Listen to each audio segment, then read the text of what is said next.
ನಮಸ್ಕಾರ. ನಮ್ಮಲ್ಲಿ ಅನೇಕ ದಿವಸಗಳಿಂದ ನಮ್ಮ ವೀಕ್ಷಕರೊಬ್ಬರು ಪ್ರಶ್ನೆ ಮಾಡಿದ್ರು.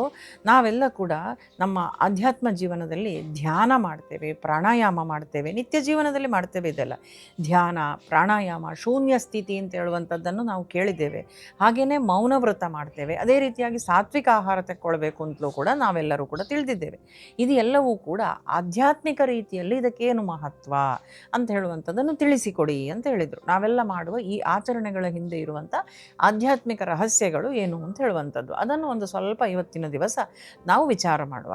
ನಮ್ಮ ಭಾರತೀಯ ಆಧ್ಯಾತ್ಮಿಕ ಪರಂಪರೆಯಲ್ಲಿ ಮನುಷ್ಯನನ್ನು ಸಾಮಾನ್ಯವಾಗಿ ದೇಹ, ಪ್ರಾಣ, ಮನಸ್ಸು, ಬುದ್ಧಿ ಮತ್ತು ಆತ್ಮ ಅಂತ ಹೇಳುವಂಥ ಹಂತಗಳಲ್ಲಿ ನೋಡಲಾಗ್ತದೆ. ನಮ್ಮ ಸಮಸ್ಯೆ ಬಹಳಷ್ಟು ಬಾರಿ ಹೊರಗಿನ ಜಗತ್ತಲ್ಲಿ ಇರುವುದಿಲ್ಲ. ಹೊರಗಿನ ಘಟನೆಗಳಿಗೆ ನಮ್ಮ ಮನಸ್ಸು ಕೊಡುವಂಥ ಪ್ರತಿಕ್ರಿಯೆಯಲ್ಲಿ ನಮ್ಮ ಪ್ರತಿಯೊಂದು ಸಮಸ್ಯೆಗಳು ಕೂಡ ಇರ್ತದೆ. ಒಬ್ಬ ವ್ಯಕ್ತಿ ನಮ್ಮನ್ನು ಹೊಗಳಿದರೆ ನಮಗೆ ತುಂಬ ಸಂತೋಷ ಆಗ್ತದೆ. ಅದೇ ನಮ್ಮನ್ನು ಟೀಕಿಸಿದರೆ ನಮಗೆ ದುಃಖ ಆಗ್ತದೆ. ಒಂದು ದಿನ ಹಣ ಬಂದರೆ ನಮಗೆ ಸಂತೋಷ ಆಗ್ತದೆ, ಮರುದಿನ ನಮಗೆ ಏನಾದರೂ ಹಣದ ಸಮಸ್ಯೆ ಬಂದರೆ ಆತಂಕ ಆಗ್ತದೆ. ಆದರೆ ನಮ್ಮ ಮನಸ್ಸು ಹೊರಗಿನ ಪರಿಸ್ಥಿತಿಗಳಿಂದ ನಿರಂತರವಾಗಿ ಎಳೀತಾ ಇರ್ತದೆ, ಸೆಳೆದಾಡ್ತಾ ಇರ್ತದೆ. ಯೋಗ ಮತ್ತು ಆಧ್ಯಾತ್ಮಿಕ ಸಾಧನೆಗಳ ಉದ್ದೇಶ ಏನು ಅಂತ ಹೇಳಿದರೆ, ಹೊರಗಿನ ಜಗತ್ತನ್ನು ಗೆಲ್ಲುವುದಲ್ಲ, ನಮ್ಮೊಳಗಿನ ಚಂಚಲತೆಯನ್ನು ಅರಿತುಕೊಳ್ಳುವುದು. ಇದು ಮುಖ್ಯವಾಗಿ ನಮ್ಮ ಆಧ್ಯಾತ್ಮ ಸಾಧನೆಯಲ್ಲಿರ್ಬೋದು, ಯೋಗದ ಮುಖಾಂತರ ಇರ್ಬೋದು, ನಾವು ತಿಳ್ಕೊಳ್ಳುವಂಥದ್ದು. ಇನ್ನು ಧ್ಯಾನದ ಬಗ್ಗೆ ನಾವು ಮಾತಾಡುವ. ನಾವು ಧ್ಯಾನ ಅಂತ ಹೇಳಿದ ಕೂಡಲೇ ನಾವು ಅದನ್ನು ತುಂಬ ಕಾಂಪ್ಲಿಕೇಟೆಡ್ ಮಾಡಿ ಇಟ್ಟುಕೊಂಡಿರ್ತೇವೆ. ಧ್ಯಾನ ಅಂತ ಹೇಳಿದರೆ ಏನು? ಧ್ಯಾನ ಅಂತ ಹೇಳಿದರೆ ಬಹಳ ಕಷ್ಟ. ಅದು ನಮ್ಮ ಮನಸ್ಸು ಧ್ಯಾನದಲ್ಲಿ ನಿಲ್ಲುವುದೇ ಇಲ್ಲ ಅಂತ. ಬಹಳ ಜನ ಧ್ಯಾನ ಅಂತ ಹೇಳಿದರೆ ಕಣ್ಣು ಮುಚ್ಚಿ ಕೂತ್ಕೊಂಡು ಯಾವುದೋ ಆಲೋಚನೆ ಬರಬಾರ್ದು ಅಂತ ಅಂದ್ಕೊಳ್ತಾರೆ. ನಾವು ಕಣ್ಣು ಮುಚ್ಚಿ ಕೂತ್ಕೊಳ್ತೇವೆ, ಆದರೆ ನಮಗೆ ಯಾವುದೇ ಆಲೋಚನೆ ಬರಬಾರ್ದು, ದೇವರ ಧ್ಯಾನವೇ ಮನಸ್ಸಲ್ಲಿ ಬರಬೇಕು ಅಂತ. ಆದರೆ ಅದು ಸರಿಯಾದ ಅರ್ಥವಲ್ಲ. ಧ್ಯಾನದಲ್ಲಿ ಆಲೋಚನೆ ಬಂದರೂ ಕೂಡ ಇದು ಒಂದು ಆಲೋಚನೆ ಅಂತ ನಾವು ನೋಡಬೇಕು. ಕೋಪ ಬಂದರೆ ನನ್ನೊಳಗೆ ಕೋಪನ ಭಾವನೆ ಬಂದಿದೆ ಅಂತ ಹೇಳುವಂಥದ್ದನ್ನು ಗಮನಿಸಬೇಕು. ದುಃಖ ಬಂದರೆ ನನ್ನೊಳಗೆ ದುಃಖದ ಅಲೆ ಬಂದಿದೆ ಅಂತ ಹೇಳುವಂಥದ್ದನ್ನು ಗಮನಿಸಬೇಕು. ನನಗೆ ಕೋಪ ಬಂದಿದೆ ಅಂತ ಹೇಳುವುದರಿಂದ ಕೋಪವನ್ನು ನಾನು ಗಮನಿಸ್ತಿದ್ದೇನೆ ಅಂತ ಹೇಳುವಂಥ ಸ್ಥಿತಿಗೆ ಬರುವುದು ಉಂಟಲ್ಲ, ಅದು ಒಂದು ದೊಡ್ಡ ಬದಲಾವಣೆ. ಹಾಗೆ ಧ್ಯಾನ ಅಂತ ಹೇಳಿದರೆ ಯಾವುದೇ ಆಲೋಚನೆ ಬರಬಾರ್ದು ಅಂತ ಅರ್ಥ ಅಲ್ಲ. ಸತತವಾಗಿ ಬೇರೆ ಬೇರೆ ರೀತಿಯಾದಂಥ ಆಲೋಚನೆಗಳು ಮನುಷ್ಯರಿಗೆ ಬಂದೇ ಬರ್ತದೆ. ಅಷ್ಟು ಸುಲಭ ಅಲ್ಲ ಏಕಾಗ್ರತೆ ಸಾಧಿಸುವುದು. ಯಾರೂ ಕೂಡ ಹೇಳ್ಬೋದು ನಾನು ಕಣ್ಣು ಮುಚ್ಚಿ ಕೂತ್ಕೊಳ್ತೇನೆ, ನನಗೆ ಯಾವ ವಿಚಾರಗಳು ಕೂಡ ಬರುವುದಿಲ್ಲ ಅಂತ. ಆದರೆ ಖಂಡಿತವಾಗಿಯೂ ಕೂಡ ಎಲ್ಲ ವಿಚಾರಗಳು ಮನಸ್ಸಿಗೆ ಬಂದೇ ಬರ್ತದೆ ಮನುಷ್ಯ ಮಾತ್ರರಾದಂಥವರಿಗೆ. ಆದರೆ ಹಾಗೆ ಬಂದಾಗ ಈ ಒಂದು ಆಲೋಚನೆ ಬಂತು ಅಂತ ಹೇಳುವಂಥದ್ದನ್ನು ನಾವು ಗಮನಿಸಿಕೊಳ್ಬೇಕು. ಮೊಟ್ಟ ಮೊದಲನೇದಾಗಿ ಅದು ನಮಗೆ ಗೊತ್ತಾಗಬೇಕು. ಹಾಗೆ ಅದು ಬರ್ತಾ ಇರಬೇಕಾದ್ರೇ ಅದನ್ನು ತಡಿಬೇಕು. ಕೂತ್ಕೊಳ್ಳುವಂತಹ ವಿಧಾನಗಳು ಅದು ಇದು ಇದೆಲ್ಲವೂ ಕೂಡ ನಾವು ತಿಳಿದೇ ಇದ್ದೇವೆ, ಹೇಗೆ ಕೂತ್ಕೊಳ್ಬೇಕು ಧ್ಯಾನಕ್ಕೆ ಅಂತ ಹೇಳುವಂಥದ್ದನ್ನೆಲ್ಲ. ಹಾಗೆ ವಿಚಾರಗಳು ಬೇರೆ ಬೇರೆದು ಬಂದಾಗ ಅದನ್ನಲ್ಲೇ ತಡೆದು ಹಿಡಿಯುವಂಥದ್ದು. ಮನಸ್ಸಿಗೆ ಕಷ್ಟವನ್ನು ಕೊಡುವುದಲ್ಲ ಧ್ಯಾನ, ಸುಲಭವಾಗಿ ಮನಸ್ಸನ್ನು ದೇವರ ಬುಡದಲ್ಲಿ ನಿಲ್ಲಿಸುವಂಥದ್ದು. ಆಲೋಚನೆಗಳು ಬಂದ ಹಾಗೆ ಅಲ್ಲೇ ಅದನ್ನು ತಡೆಗಟ್ಟುವಂಥದ್ದು. ಭಗವದ್ಗೀತೆಯಲ್ಲಿ ಭಗವಂತ ಹೇಳ್ತಾನೆ, ಅಭ್ಯಾಸೇನತು ಕೌಂತೆಯ ವೈರಾಗ್ಯೇಣ ಚ ಗೃಹ್ಯತೆ. ಅಭ್ಯಾಸದಿಂದ ವೈರಾಗ್ಯವನ್ನು ನಾವು ಪಡ್ಕೊಳ್ಬಹುದು ಅಂತ ಹೇಳುವಂಥದ್ದು. ಎಲ್ಲವೂ ಕೂಡ ಇವತ್ತಲ್ಲ ನಾಳೆ ಆಗಬೇಕು ಅಂತ ಹೇಳಿದರೆ ಆಗುವುದಿಲ್ಲ. ಹಾಗಾಗಿ ಧ್ಯಾನ ಅಂತ ಹೇಳಿದರೆ ಒಂದು ದಿನದಲ್ಲಿ ಫಲ ಕೊಡುವಂಥ ಯಾವುದೋ ಮಾಯಾವಿದ್ಯೆಯಲ್ಲ. ಅಭ್ಯಾಸ, ತಾಳ್ಮೆ, ವೈರಾಗ್ಯ, ಇದು ಮೂರೂ ಬಂದಾಗ ಮನಸ್ಸಿನ ಸ್ಥಿರತೆ. ಹಾಗಾಗಿ ಈಗಲೇ ಬರಬೇಕು, ನನಗೆ ಧ್ಯಾನ ಇವತ್ತೇ ಸಿದ್ಧಿ ಆಗಬೇಕು ಅಂತ ಹೇಳಿಕೊಂಡು ಯಾರ್ಯಾರೋ ಗುರುಗಳ ಹತ್ರ ಹೋಗುವಂಥದ್ದು, ಇನ್ನು ಯಾವ್ಯಾವುದೋ ಕೋರ್ಸ್ಗಳಿಗೆ ಸೇರಿಕೊಳ್ತೇವೆ, ಸಿಕ್ಕಾಪಟ್ಟೆ ಸರ್ಕಸ್ಸು ಮಾಡ್ಕೊಳ್ತೇವೆ. ಆದರೆ ಇದೆಲ್ಲವೂ ಕೂಡ ಒಮ್ಮಿಂದೊಮ್ಮೆಗೆ ಸಾಧ್ಯ ಆಗುವುದಲ್ಲ, ಅಭ್ಯಾಸದಿಂದ ಸಾಧ್ಯ ಆಗುವಂಥದ್ದು. ಧ್ಯಾನ ಅಂತ ಹೇಳುವಂಥದ್ದು ಆಧ್ಯಾತ್ಮಿಕ ಜೀವನದಲ್ಲಿ ಏನು ಅಂತ ಹೇಳಿದರೆ, ನಮ್ಮ ಆಲೋಚನೆಗಳ ಕಡೆಗೆ ನಾವು ಒಮ್ಮೆ ದೃಷ್ಟಿ ಹರಿಸುವುದು. ನನಗೆ ಆಲೋಚನೆಗಳು ಬಂತು ಅಂತ ಹೇಳುವಂಥದ್ದನ್ನು ನಾವು ಗಮನಿಸುವುದು. ಆಲೋಚನೆಯೇ ಬಾರದೇ ಇರುವ ರೀತಿ ಮಾಡಬೇಕು ಅಂತ ಹೇಳಿದರೆ ಸಾಧ್ಯ ಆಗುವುದಿಲ್ಲ. ಬರ್ತದೆ, ಒಂದೊಂದನ್ನು ಆಲೋಚನೆಗಳನ್ನು ಬರುವಾಗಲೇ ತಡೆ ಹಿಡಿಯುವಂಥದ್ದು. ಇದು ಒಂದು ರೀತಿ ಧ್ಯಾನ ಮಾಡುವಂತಹ ಪ್ರಕ್ರಿಯೆ. ಹಾಗೆ ಧ್ಯಾನದಲ್ಲಿ ಏನೇ ಇರಲಿ, ನಾವು ದೇವರನ್ನು ಬಿಟ್ಟು ಯಾವುದೇ ಒಂದು ವಿಚಾರಗಳಿರಲಿ ಆಧ್ಯಾತ್ಮಿಕ ಜೀವನದಲ್ಲಿ ಇಲ್ಲ. ಭಗವಂತನ ಧ್ಯಾನವನ್ನು ಮಾಡುವಂಥದ್ದು. ಅಂದರೆ ನಾವು ಧ್ಯಾನದಲ್ಲಿ ಬೇರೆ ಬೇರೆ ರೀತಿಯಾಗಿ ಹೇಳ್ತಾರೆ. ಮೂಗಿನ ತುದಿಯನ್ನು ನೋಡಿ, ಹುಬ್ಬಿನ ಮಧ್ಯದಲ್ಲಿ ನೋಡಿ, ಯಾರಿಗೆ ಎಲ್ಲಿ ಅವರ ಗಮನವನ್ನು ಕೇಂದ್ರೀಕರಿಸಲಿಕ್ಕಾಗ್ತದೋ ಅಲ್ಲಿ ಕೇಂದ್ರೀಕರಿಸಿ ಆಚರಿಸಬಹುದು. ಆದರೆ ಅತ್ಯಂತ ಸರಳವಾದ ವಿಧಾನ ಅಂತ ಹೇಳಿದರೆ ಭಗವಂತನನ್ನು ನಾವು ಧ್ಯಾನಿಸುವಂಥದ್ದು.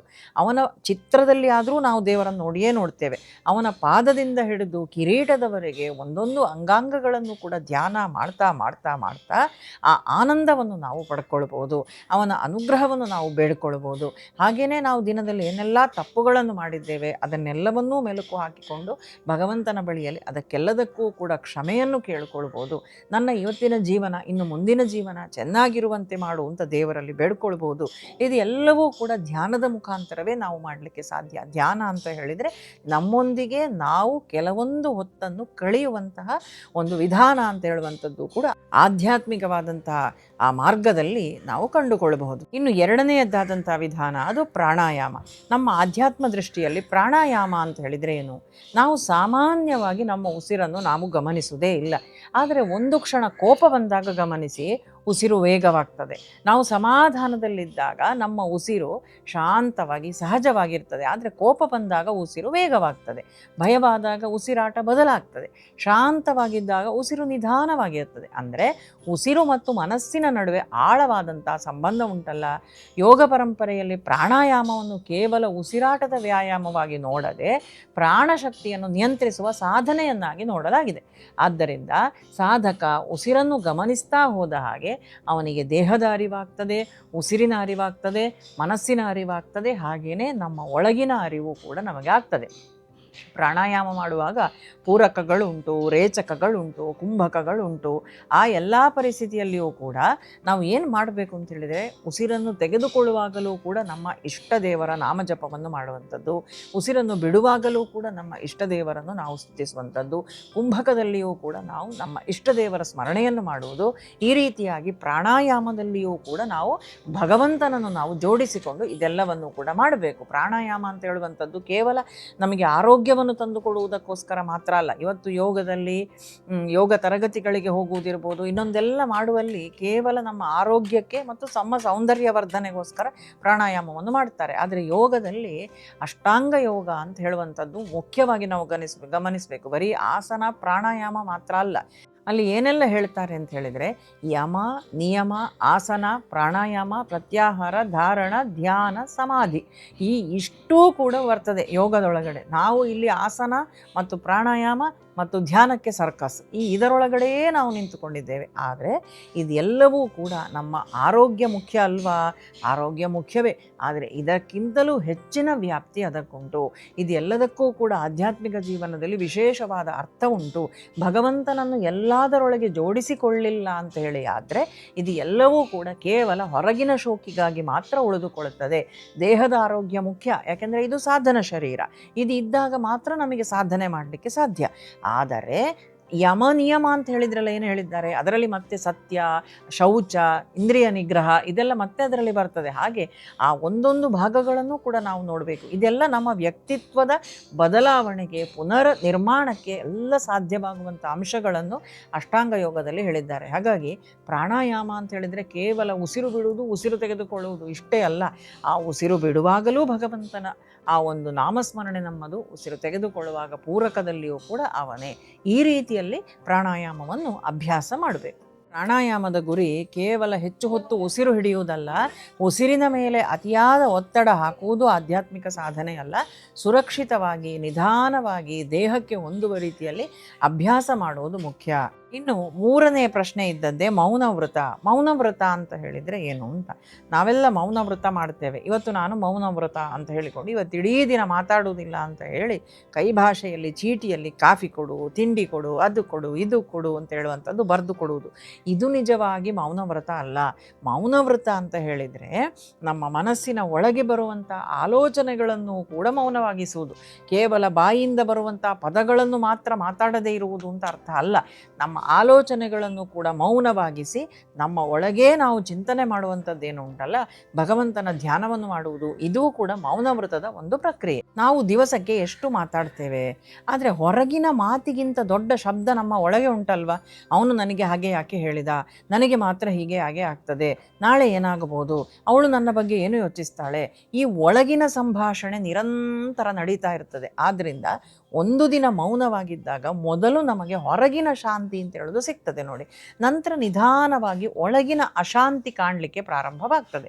ಹೊರಗಿನ ಶಾಂತಿ ನಮಗೆ ಸಿಗುವಾಗ, ಹೊರಗಿನ ಗಲಾಟೆಗಳು ಇಲ್ಲದೇ ಆದಾಗ ಒಳಗಿನ ಅಶಾಂತಿ ಅಂದರೆ ನಮ್ಮ ಒಳಗೆ ಏನೆಲ್ಲ ಗೊಂದಲಗಳುಂಟು, ಏನೆಲ್ಲ ವಿಷಾದಗಳುಂಟು, ಏನೆಲ್ಲ ನೋವುಗಳುಂಟು, ಏನೆಲ್ಲ ದುರ್ಬುದ್ಧಿಗಳುಂಟು, ನಮ್ಮ ಒಳಗೆ ಏನೆಲ್ಲ ಉಂಟು, ಒಳ್ಳೆಯದು ಉಂಟು, ಕೆಟ್ಟದ್ದು ಉಂಟು, ಇದೆಲ್ಲವೂ ಕೂಡ ನಮಗೆ ಕಾಣಲಿಕ್ಕೆ ಪ್ರಾರಂಭವಾಗ್ತದೆ. ಇದು ಬಹಳ ಮುಖ್ಯವಾದಂಥ ಹಂತ. ಒಳಗಿನ ನಮ್ಮ ಅಶಾಂತಿ ಉಂಟಲ್ಲ, ಇದು ನಮಗೆ ಗೊತ್ತಾಗುವುದು ಬಹಳ ಮುಖ್ಯ. ಹಾಗಾಗಿ ಮೌನ ನಮ್ಮೊಳಗೆ ಏನಿದೆ ಅಂತ ಹೇಳುವಂಥದ್ದನ್ನು ಮುಚ್ಚುವುದಿಲ್ಲ, ಅದು ನಮ್ಮೊಳಗೆ ಏನಿದೆ ಅಂತ ಹೇಳುವಂಥದ್ದನ್ನು ನಮಗೇ ತೋರಿಸ್ತದೆ. ಆದ್ದರಿಂದ ಮೌನವ್ರತ ಅಂದರೆ ಕೇವಲ ಮಾತನಾಡಬೇಡಿ ಅಂತ ನಿಯಮ ಅಲ್ಲ. ನಾನು ಯಾಕೆ ಮಾತಾಡ್ತಿದ್ದೇನೆ, ನನ್ನ ಮಾತಿನ ಹಿಂದೆ ಅಹಂಕಾರ ಉಂಟಾ, ನನ್ನ ಮಾತಿಂದ ಯಾರಿಗಾದರೂ ನೋವಾಗ್ತಾ ಉಂಟಾ, ನಾನಿವತ್ತು ಮಾತಾಡದೇ ಇದ್ದು ಏನನ್ನು ಹೊಸದಾಗಿ ಕಂಡುಕೊಂಡಿದ್ದೇನೆ, ನನ್ನಲ್ಲೇ ಇದ್ದಂತಹ ಯಾವ ದೌರ್ಬಲ್ಯಗಳನ್ನು ನಾನು ಮೆಟ್ಟಿ ನಿಲ್ಲಬೇಕು, ನಾನೇ ಮಾಡುವಂತಹ ತಪ್ಪು ಏನು ಅಂತ ನಮ್ಮೊಳಗೆ ನಾವು ನಿರಂತರ ಪ್ರಶ್ನೆ ಮಾಡಿಕೊಳ್ಳುವುದು ಉಂಟಲ್ಲ, ಇದು ಮೌನವ್ರತದ ಉದ್ದೇಶ. ಹೊರಗಿನಿಂದ ಬರುವಂತಹ ಎಲ್ಲ ಗಲಾಟೆಗಳನ್ನು ಕೂಡ ಮೌನವಾಗಿಸಿ, ಅದರ ಕಡೆಗೆ ನಮ್ಮ ಪ್ರತಿಕ್ರಿಯೆಯನ್ನೂ ಕೂಡ ಒಂದು ದಿನದ ಮಟ್ಟಿಗೆ ಇಲ್ಲವಾಗಿಸಿ, ಒಳಗಿನ ಅಶಾಂತಿಯನ್ನು ನಾವು ಕಂಡುಕೊಳ್ಳುವಂಥದ್ದು ಹಾಗೂ ಅದಕ್ಕೆ ಪರಿಹಾರವನ್ನು ಕೂಡ ಕಂಡುಕೊಳ್ಳಿಕ್ಕೆ ಪ್ರಯತ್ನಿಸುವಂಥದ್ದು, ಇದು ಮೌನವ್ರತದ ಉದ್ದೇಶವೇ ಹೊರತು ಕೇವಲ ಮಾತನಾಡದೇ ಇರುವುದು ಮೌನವ್ರತದ ಉದ್ದೇಶ ಅಲ್ಲ. ಇನ್ನು ಮುಂದಿನ ವಿಚಾರವೇ ಶೂನ್ಯ ಸ್ಥಿತಿ ಅಂತ. ಇದು ಬಹಳ ಆಳವಾದಂಥ ವಿಷಯ. ಶೂನ್ಯ ಅಂತ ಹೇಳಿದರೆ ಏನೂ ಇಲ್ಲ ಅಂತ ನಾವು ಸರಳವಾಗಿ ಅರ್ಥ ಮಾಡ್ಕೊಳ್ಬೋದು. ಧ್ಯಾನದಲ್ಲಿ ಒಂದು ಹಂತದಲ್ಲಿ ಆಲೋಚನೆಗಳು ಬರ್ತದೆ, ಆದರೆ ನಾವು ಅವುಗಳ ಹಿಂದೆ ಓಡುವುದಿಲ್ಲ. ಒಂದು ಆಲೋಚನೆ ಬಂತು, ನಾವು ಅದನ್ನು ಹಿಡ್ಕೊಳ್ಳಿಲ್ಲ, ಮತ್ತೊಂದು ಆಲೋಚನೆ ಬಂತು, ಅದನ್ನೂ ಹಿಡ್ಕೊಂಡಿಲ್ಲ. ನಿಧಾನವಾಗಿ ಮನಸ್ಸಿನ ಅಲೆಗಳೊಂದಿಗೆ ನಮ್ಮ ಗುರುತಿಸಿಕೊಳ್ಳುವಿಕೆ ಏನುಂಟಲ್ಲ, ಅದು ಕಡಿಮೆ ಆಗ್ತಾ ಆಗ್ತಾ ಆಗ್ತಾ ಹೋಗ್ತದೆ. ಇದನ್ನೊಂದು ಉದಾಹರಣೆಯಿಂದ ನಾವು ಅರ್ಥ ಮಾಡ್ಕೊಳ್ಳೋದು ಅಂತ ಹೇಳಿದರೆ, ಕೆರೆಯ ನೀರು ಅಲುಗಾಡ್ತಾ ಇದ್ದರೆ ಅದರೊಳಗಿನ ಚಂದ್ರನ ಪ್ರತಿಬಿಂಬ ಸ್ಪಷ್ಟವಾಗಿ ಕಾಣುವುದಿಲ್ಲ. ನೀರು ಶಾಂತ ಆದಾಗ ಚಂದ್ರನ ಪ್ರತಿಬಿಂಬ ಸ್ಪಷ್ಟವಾಗ್ತದೆ. ಅದೇ ರೀತಿ ಚಂಚಲ ಮನಸ್ಸಿನಲ್ಲಿ ಆತ್ಮದ ಅರಿವು ಮಸುಕಾಗ್ತದೆ. ಮನಸ್ಸು ಶಾಂತ ಆದಾಗ ಒಳಗಿನ ಸಾತ್ವಿಕ ಭಾವ ಸ್ಪಷ್ಟವಾಗಲಿಕ್ಕೆ ಪ್ರಾರಂಭವಾಗ್ತದೆ. ಇದು ಶೂನ್ಯ ಸ್ಥಿತಿ ನಮಗೆ ತಂದುಕೊಡುವಂತಹ ಲಾಭ. ಅಂದರೆ ಇದನ್ನು ತಕ್ಷಣವೇ ನಾನು ಆತ್ಮಜ್ಞಾನ ಪಡೆದೆ ಅಂತ ಹೇಳಲಿಕ್ಕಾಗೋದಿಲ್ಲ. ಆಧ್ಯಾತ್ಮಿಕ ಸಾಧನೆಯಲ್ಲಿ ಅನುಭವ ಬಂದರೂ ಕೂಡ ಅಹಂಕಾರ ಹೆಚ್ಚಾಗದೇ ಇರುವಂಥದ್ದು ಬಹಳ ಮುಖ್ಯ. ಅಂದರೆ ನಾವು ಯಾವಾಗ ಆಧ್ಯಾತ್ಮ ಜೀವನಕ್ಕೆ ಬರ್ತೇವೆ ನೋಡಿ, ಆಧ್ಯಾತ್ಮ ಜೀವನಕ್ಕೆ ನಾವು ಬಂದಾಗ ನಮಗೆ ಅಹಂಕಾರ ಬರುವಂತಹ ಸಾಧ್ಯತೆ ಬಹಳ ಹೆಚ್ಚು. ನಾನು ಅದು ತಿಳ್ಕೊಂಡಿದ್ದೇನೆ, ಇದು ತಿಳ್ಕೊಂಡಿದ್ದೇನೆ, ನನಗದು ಗೊತ್ತು, ಇದು ಗೊತ್ತು ಅಂತ ನಮಗೆ ಗೊತ್ತೇ ಇಲ್ಲದ ಹಾಗೆ ನಮಗೆ ಅಹಂಕಾರ ಬರ್ತದೆ. ಆವಾಗ ಈ ಮೌನವ್ರತ, ಶೂನ್ಯ ಸ್ಥಿತಿ, ಈ ಎಲ್ಲ ಅಭ್ಯಾಸಗಳನ್ನು ಮಾಡಿಕೊಂಡು ನಮ್ಮನ್ನು ನಾವು ಅಹಂಕಾರದಿಂದ ದೂರ ಇಡಲಿಕ್ಕೆ ಸಾಧ್ಯ. ಇನ್ನು ಮುಂದಿನ ವಿಚಾರ ಸಾತ್ವಿಕ ಆಹಾರ. ಆಹಾರ ದೇಹವನ್ನು ನಿರ್ಮಿಸ್ತದೆ. ದೇಹದ ಸ್ಥಿತಿ ಮನಸ್ಸಿನ ಮೇಲೆ ಪರಿಣಾಮ ಬೀರುತ್ತದೆ. ಮನಸ್ಸಿನ ಸ್ಥಿತಿ ನಮ್ಮ ಚಿಂತನೆ ಮತ್ತು ವರ್ತನೆ ಮೇಲೆ ಪರಿಣಾಮ ಬೀರುತ್ತದೆ. ಆದ್ದರಿಂದ ಆಹಾರವೂ ಕೂಡ ಸಾಧನೆಯ ಒಂದು ಭಾಗ ಅಂತ ನಮ್ಮ ಆಧ್ಯಾತ್ಮಿಕ ದೃಷ್ಟಿಕೋನ ಹೇಳ್ತದೆ. ಭಗವದ್ಗೀತೆಯಲ್ಲಿ ಶ್ರೀಕೃಷ್ಣ ಕೂಡ ಸಾತ್ವಿಕ ಆಹಾರವನ್ನು ಆಯುಷ್ಯ, ಸತ್ವ, ಬಲ, ಆರೋಗ್ಯ, ಸುಖ ಮತ್ತು ಪ್ರೀತಿ ಹೆಚ್ಚಿಸುವಂಥ ಆಹಾರ ಅಂತ ಸಾತ್ವಿಕ ಆಹಾರವನ್ನು ಹೇಳ್ತಾನೆ. ಆಯುಸ್ಸತ್ವ ಬಲಾರೋಗ್ಯ ಸುಖ ಪ್ರೀತಿ ವಿವರ್ಧನಾ ರಸ್ಯಾ ಸ್ನಿಗ್ಧ ಸ್ಥಿರಾ ಹೃದಯ ಆಹಾರ ಸಾತ್ವಿಕ ಪ್ರಿಯಾ ಅಂತ. ಅಂದರೆ ಆಯುಸ್ಸು, ಮನಸ್ಸಿನ ಶುದ್ಧತೆ, ಬಲ, ಆರೋಗ್ಯ, ಸುಖ ಮತ್ತು ಸಂತೋಷವನ್ನು ಹೆಚ್ಚಿಸುವಂತಹ ರುಚಿಕರವಾದ, ಪೌಷ್ಟಿಕವಾದ, ದೇಹಕ್ಕೆ ಹಿತವಾದ ಮತ್ತು ಮನಸ್ಸಿಗೆ ಸಂತೋಷ ನೀಡುವ ಆಹಾರ ಸಾತ್ವಿಕರಿಗೆ ಪ್ರಿಯವಾದದ್ದು. ಅಂದರೆ ಇದು ಸಾತ್ವಿಕ ಆಹಾರ ಅಂತ. ಇಲ್ಲಿ ಶ್ರೀಕೃಷ್ಣ ಕೇವಲ ಯಾವ ಆಹಾರ ತಿನ್ನಬೇಕು ಅಂತ ಹೇಳುವುದಿಲ್ಲ, ಅದರ ಹಿಂದೆ ಒಂದು ಆಧ್ಯಾತ್ಮಿಕ ಸಂದೇಶ ಉಂಟು. ನಾವು ತಿನ್ನುವ ಆಹಾರ ದೇಹ ಮಾತ್ರವಲ್ಲ, ನಮ್ಮ ಮನಸ್ಸಿನ ಸ್ಥಿತಿಯ ಮೇಲೂ ಕೂಡ ಪರಿಣಾಮ ಬೀರುತ್ತದೆ ಅಂತ. ಹಾಗೆ ರಾಜಸಿಕ ಆಹಾರವನ್ನು ಕೂಡ ಹೇಳ್ತಾರೆ, ತಾಮಸಿಕ ಆಹಾರವನ್ನು ಕೂಡ ಹೇಳ್ತಾರೆ.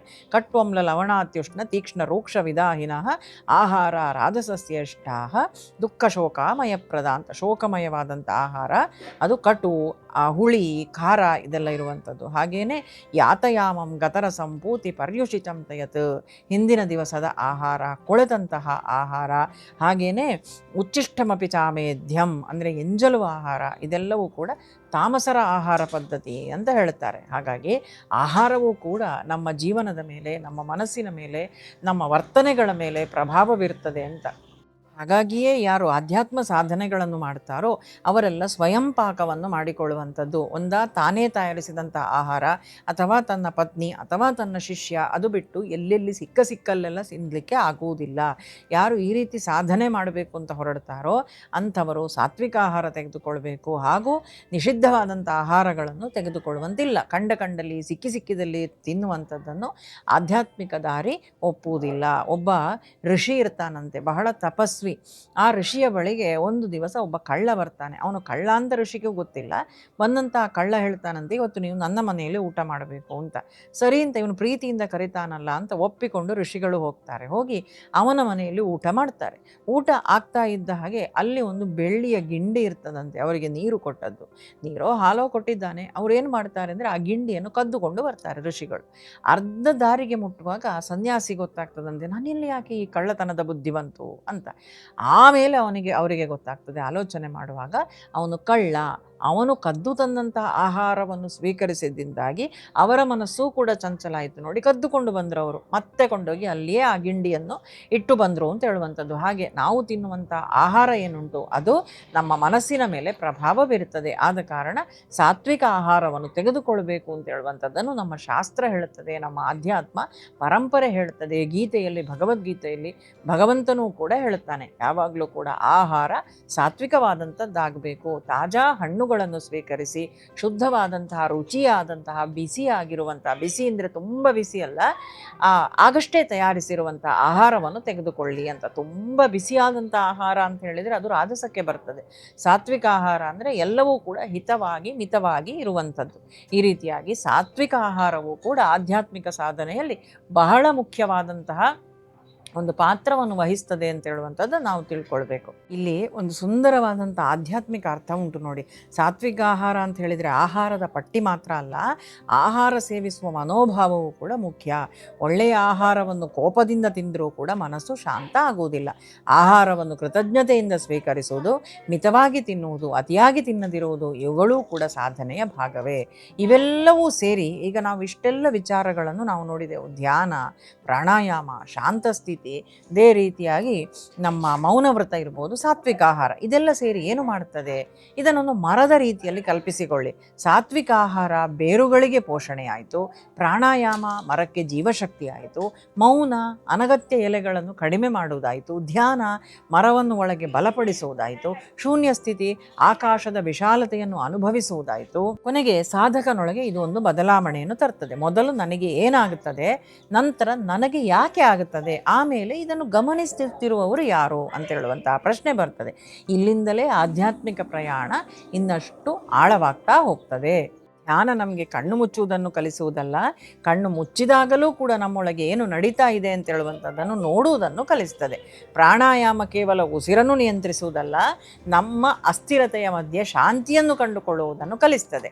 ಮೌನವ್ರತ ಕೇವಲ ಮಾತನ್ನು ನಿಲ್ಲಿಸುವುದಲ್ಲ, ನಮ್ಮೊಳಗೆ ನಿರಂತರವಾಗಿ ಮಾತಾಡುತ್ತಿರುವ ಮನಸ್ಸನ್ನು ಕೇಳುವುದನ್ನು ಕಲಿಸ್ತದೆ. ಶೂನ್ಯ ಸ್ಥಿತಿ ಏನನ್ನೂ ಕಳೆದುಕೊಳ್ಳುವುದಲ್ಲ, ಅನಗತ್ಯವಾದ ಅಂಟಿಕೊಳ್ಳುವಿಕೆಗಳನ್ನು ನಿಧಾನವಾಗಿ ಬಿಡುವುದನ್ನು ಕಲಿಸ್ತದೆ. ಸಾತ್ವಿಕ ಆಹಾರ ಕೇವಲ ದೇಹವನ್ನು ಪೋಷಿಸುವುದಲ್ಲ, ಸಾಧನೆಗೆ ಅನುಕೂಲವಾಗುವಂತಹ ಸರಳ ಜೀವನವನ್ನು ಬೆಳೆಸ್ತದೆ. ಇದೆಲ್ಲದರ ಅಂತಿಮ ಗುರಿ ಒಂದೇ, ಮನಸ್ಸನ್ನು ಶಾಂತಗೊಳಿಸಿ ನಮ್ಮ ನಿಜವಾದ ಸ್ವರೂಪವನ್ನು ಅರಿಯುವ ಪ್ರಯಾಣ ಆರಂಭಿಸುವುದು. ದೇವರನ್ನು ಹುಡುಕುತ್ತಾ ನಾವು ಜಗತ್ತಿನಾದ್ಯಂತ ಓಡ್ಬೋದು, ಆದರೆ ಒಂದು ದಿನ ಮೌನವಾಗಿ ಕೂತು ಉಸಿರನ್ನು ಗಮನಿಸಿ ಮನಸ್ಸನ್ನು ನೋಡ್ತಾ ಹೋದಾಗ ನಾವು ಹುಡುಕುತ್ತಿದ್ದಂಥ ಶಾಂತಿ ಹೊರಗಿಲ್ಲ, ಅದು ನಮ್ಮ ಒಳಗೇ ಇತ್ತು ಅಂತ ಹೇಳುವಂಥ ಅರಿವು ನಮಗೆ ಮೂಡುತ್ತದೆ. ಹಾಗಾಗಿ ಈ ಎಲ್ಲ ವಿಚಾರಗಳು ಏನಿವತ್ತು ನೀವು ಕೇಳಿದ್ದೀರೋ ಅದು ಎಲ್ಲವೂ ಕೂಡ ಆಧ್ಯಾತ್ಮಿಕ ಜೀವನದಲ್ಲಿ ಬಹಳ ಆಳವಾದಂಥ ಅರ್ಥ ಉಂಟು. ಒಂದಷ್ಟು ವಿಚಾರಗಳನ್ನು ಮೇಲಿಂದ ಮೇಲೆ ಸೂಕ್ಷ್ಮವಾಗಿ ಹೇಳುವಂಥ ಒಂದು ಕ್ರಮವನ್ನು ಮಾತ್ರ ಇಲ್ಲಿ ನಾನು ಮಾಡಿದ್ದೇನೆ. ಇನ್ನು ಆಳವಾಗಿ ಇದರ ವಿಚಾರಗಳು ಬಹಳಷ್ಟು ಉಂಟು. ಹಾಗಾಗಿ ಇದೆಲ್ಲವೂ ಕೂಡ ಆಧ್ಯಾತ್ಮಿಕ ಜೀವನದಲ್ಲಿ ಬಹಳ ಪ್ರಾಮುಖ್ಯತೆಯನ್ನು ಪಡೆದಂತಹ ಅಂಶಗಳು. ಈ ಎಲ್ಲ ವಿಷಯಗಳನ್ನು ಗಮನದಲ್ಲಿಟ್ಟುಕೊಂಡು ನಾವು ನಮ್ಮ ಮನಸ್ಸಿನ ಶಾಂತಿಯನ್ನು ಕಂಡುಕೊಳ್ಬೇಕು. ಎಲ್ಲರಿಗೂ ಕೂಡ ಶುಭವಾಗಲಿ, ಮಂಗಳವಾಗಲಿ. ಕೃಷ್ಣ ಅರ್ಪಣಮಸ್ತು.